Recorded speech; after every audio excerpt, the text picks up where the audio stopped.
All right, you guys, real quick video. I literally just was scrolling on Twitter, and all of a sudden I see something that almost doesn't even look real. And it says, Michael Norman switching from 400 to 100. And, but then I noticed that Norman himself quote tweeted it, basically confirming the rumor. So I'm basically just here to react to that and give my thoughts. And right off the bat, looking at things in the grand scheme, it doesn't really seem like a very logical decision when you consider Norman's potential in the 400 meters versus the 100 meters. While we have in the past seen him do great things over the 1, the 2, and the 4, being one of only 3 athletes to go sub 10, sub 22, and sub 44, along with Fred Kerley and Wade Van Niekerk, when you consider the competition at 100, you've got Christian Coleman, Trayvon Bromell, and, of course, Fred Kerley, as I mentioned, and Marvin Bracey is likely going to be making another run at things. You can't forget about Marcel Jacobs, too, coming back from injury last year. The 100 field and really the short sprint field, I feel, is very established. Well, not very established, but pretty established to the point where Michael Norman would probably just be better off sticking with his bread and butter. And it almost felt like, in a way, that his world championship win would not have been had there been a healthy Stephen Gardner in that field, because as we've seen over the past couple of years, Gardner has had Norman's number over the distance for pretty much almost every occasion.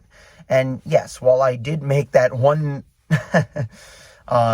wild take video a couple years ago of how I predicted Michael Norman to break the world record for the 400 meters in the Tokyo 2021 final, which did not happen, I still think Norman has a chance to get some more sub 43 5s. It almost feels like those sub 43 6s that we saw last year, first at Prefontaine, 43.60 on the dot, and then 43.56 at USA's.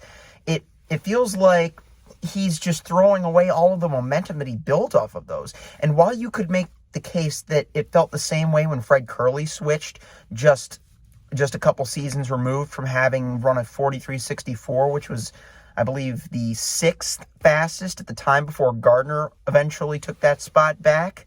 But Michael Norman, I mean, when we see him run the 100, it's on very rare occasions. And it almost feels like it's when there's perfect conditions when we see him run these times.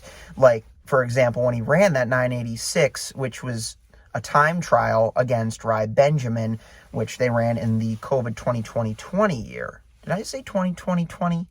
What am I doing?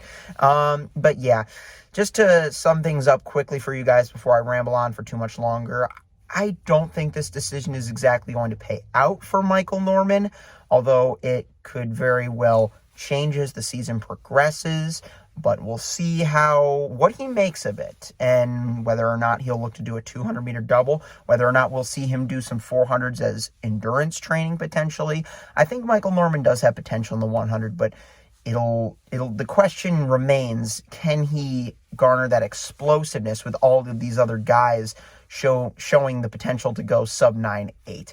As of right now, I just don't see it. Let me know what you guys think below, though. Do you think Michael Norman can medal in the 100 meters if he ultimately sticks with it? Or do you agree with me that this could potentially be a faulty decision? Let me know what you guys think below. Leave a like if you enjoyed this short little commentary off the cuff.